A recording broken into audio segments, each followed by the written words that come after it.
তিনি বলেছেন যে আসলে আমাদের রাজনৈতিক দলগুলোর মধ্যে আসলে পলিসি ডায়ালগ বেশি হওয়া দরকার। কোন দলের কার কি পরিকল্পনা দেশের উন্নয়নে, রাষ্ট্রের উন্নয়নে, মানুষের উন্নয়নে, কোন সেক্টর নিয়ে কি উন্নয়ন, কি পরিকল্পনা, এগুলো নিয়ে আমাদের মধ্যে ডায়ালগ হওয়া উচিত, এই কথাগুলো বলেছেন।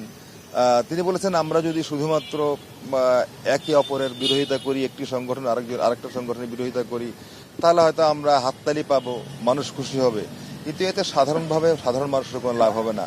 আমাদের আসলে ভবিষ্যৎটা এমনভাবে নির্মাণ করা উচিত যে সাধারণ মানুষের জীবনমান উন্নয়ন, সারা বাংলাদেশের জীবনমান উন্নয়ন।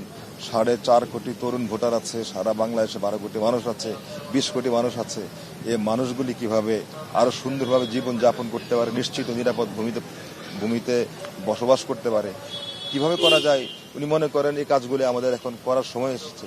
শুধুমাত্র পরিকল্পনার মধ্যেই না, শুধুমাত্র স্বপ্নের মধ্যেই না, বাস্তবায়ন করার সুযোগ আছে, এই কাজগুলি করতে হবে। উনি মনে করেন এক্ষেত্রে এইটি একজন মানুষের কিংবা একটি দলের দায়িত্ব নয়, সারা বাংলাদেশের সকল মানুষের সহযোগিতা চেয়েছেন, সকল মানুষের ভালোবাসা সমর্থন চেয়েছেন। গণমাধ্যম বিএনপি বরাবরই স্বাধীন সংবাদপত্রের পক্ষে, স্বাধীন গণমাধ্যমের পক্ষে। তিনি মনে করেন যে এই যে ওনার যে পরিকল্পনা বাস্তবায়ন, এই চলার পথে গণমাধ্যম সবচেয়ে বড় ভূমিকা রাখতে পারে।